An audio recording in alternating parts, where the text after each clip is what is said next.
বেতদ্বারকা। বেতদ্বারকা হলো শ্রীকৃষ্ণের বাসস্থান, আর এখানে শ্রীকৃষ্ণের পরম মিত্র সুদামা এসেছিলেন দেখা করতে। এখনো রয়েছে সোনার দ্বারকা, আর কি রয়েছে তার ভেতর, সাথে বিকেলে সুন্দর ভিউ আর প্রথম এসি বাসের জার্নি। এই গোপী তালাবের কাছ থেকে নিয়ে নিলাম ডাসা, পেয়ারা ও শশা। এই গোপী তালাব দর্শন করে নেওয়ার পর আমরা এখন বেরিয়ে পড়লাম বেতদ্বারকা দর্শন করার জন্য। এই সেই সুদামা সেতু। এই সুদামা সেতুর দৈর্ঘ্য প্রায় 2.5 কিলোমিটার। এই সুদামা সেতু পেরোলেই বেতদ্বারকা পৌঁছে যাব। যখন এই ব্রিজটা ছিল না তখন যাতায়াতের জন্য নৌকো বা বোট ব্যবহার করা হতো। আমরা এখন পৌঁছে গেছি বেতদ্বারকা। বৃন্দাবন থেকে যখন শ্রীকৃষ্ণ দ্বারকায় চলে আসেন তখন এই দ্বারকায় এসে নিজের নগর স্থাপন করেন। তো দ্বারকা হচ্ছে শ্রীকৃষ্ণের কর্মস্থান, আর এটা হচ্ছে শ্রীকৃষ্ণের বাসস্থান। এখানেই ছিল শ্রীকৃষ্ণের রাজপ্রাসাদ। স্ত্রীদের সাথে নিয়ে তিনি এই রাজপ্রাসাদেই থাকতেন। আমরা টোটো থেকে নেমেই তাড়াতাড়ি হাঁটতে শুরু করি, কারণ এখানে মন্দির 7:30 থেকে 12:30টার মধ্যেই বন্ধ করে দেয়। আর মন্দিরে ঢোকার মুখেই রয়েছে ব্যাগ, মোবাইল, পার্স রাখার একটা কাউন্টার। সেখানে তোমরা টোকেন অনুযায়ী 5 টাকা দিয়ে সেখানেই রেখে দিতে পারো, কারণ ভেতরে মোবাইল নিয়ে যাওয়ার পারমিশন নেই। আমাদের এখানে পৌঁছতে প্রায় 1টা বেজে গেছে, তাই মন্দিরের দরজাও বন্ধ হয়ে গেছে। এত দূর আসার পর দর্শন না করে ফিরে যাব না। এই মন্দিরের উল্টো দিকের রাস্তাটা ধরে সোজা চলে এলে দেখতে পাবে সোনার দ্বারকা মন্দির। এই মন্দিরের ভেতরের দর্শন করতে গেলে তোমাদের কাউন্টার থেকে 40 টাকার টিকিট কেটে নিয়ে দেখতে হবে। सोनारी तो मोहर चल रहा है। ये टिकट लेना पड़ेगा। हाँ जैसे लेना पड़ेगा। कितने का है?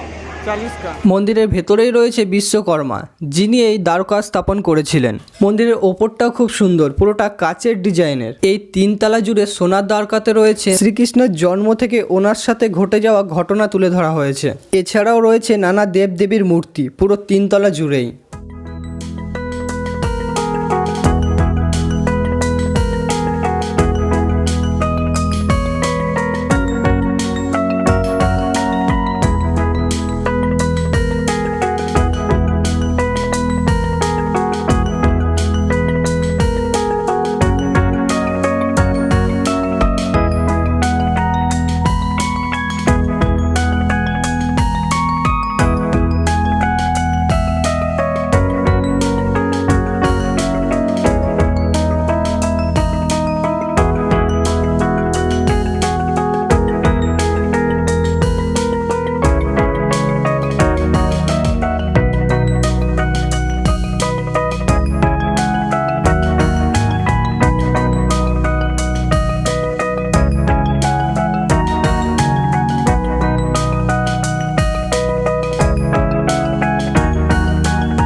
আর এখানে রয়েছে 12 জ্যোতির্লিঙ্গ, যা আমরা একবারই দর্শন করে নিলাম।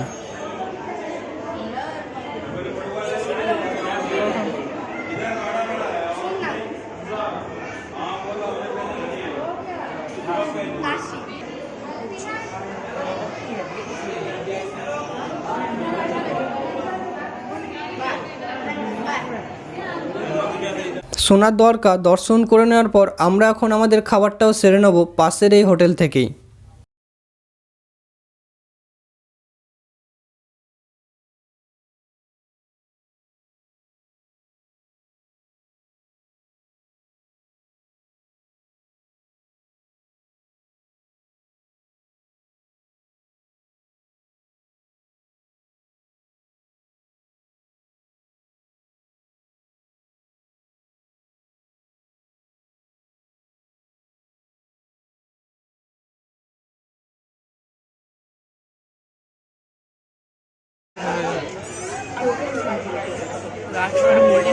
এখানে শ্রীকৃষ্ণের পরম সখা বা মিত্র এসেছিলেন দেখা করতে আসার সময় বন্ধুর জন্য উপহার হিসাবে নিয়ে এসেছিল 1 থলে চাল। সুদামা শ্রীকৃষ্ণের জন্য যে চাল নিয়ে এসেছিল সেখান থেকে 1 মুঠ 2 মুঠ করে 3 মুঠ চাল খেয়েছিলেন। তারপর থেকেই তার দরিদ্রতা দূর হয়ে গেছিল।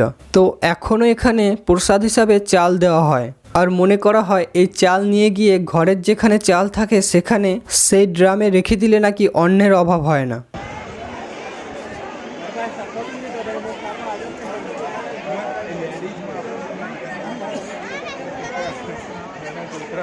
এখন আমরা রয়েছি ফেরিঘাট। এই ফেরিঘাট থেকেই বোট ছাড়া হতো যখন এই ব্রিজটা ছিল না। বিকেলটা খুব সুন্দর লাগছিল, তাই এখানে দাঁড়িয়ে কিছু ফটো বা ভিডিওস তুলে নিলাম। আর যদি চাও তোমরা টিকিট কেটে বোর্ডে করে ঘুরতেও পারো। দেখলাম এখান থেকে বোর্ডও ছাড়া হচ্ছে। এই পাড়ে কিছুটা টাইম কাটিয়ে নেওয়ার পর এখন আমরা যাব গোমতী নদীর পাড়ে, কারণ সেখানে আজ পুরো নদী জুড়েই নাকি প্রদীপ জ্বালানো হবে সেটা দেখার জন্য। আমি জানি না সেটা কী কারণে হয়, তো বাকিটা তোমাদের ওখানে গিয়েই দেখাবো।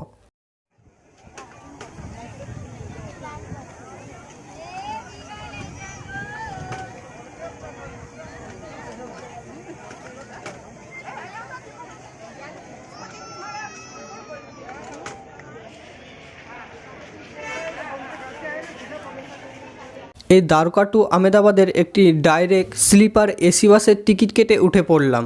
যদিও বাসের সাথে আমার ট্রাভেল ব্লগ হয় না, তাও এই প্রথমবার ট্রাই করছি এসি বাসে। এই 8 ঘন্টার জার্নি কিভাবে কেটে গেল আমি বুঝতেই পারলাম না। চোখ খুলে পর্দা সরিয়ে দেখি পৌঁছে গেছি আহমেদাবাদ। তো থ্যাঙ্কস ফর ওয়াচিং ফ্রেন্ড, এতক্ষণ ভিডিওটা দেখার জন্য।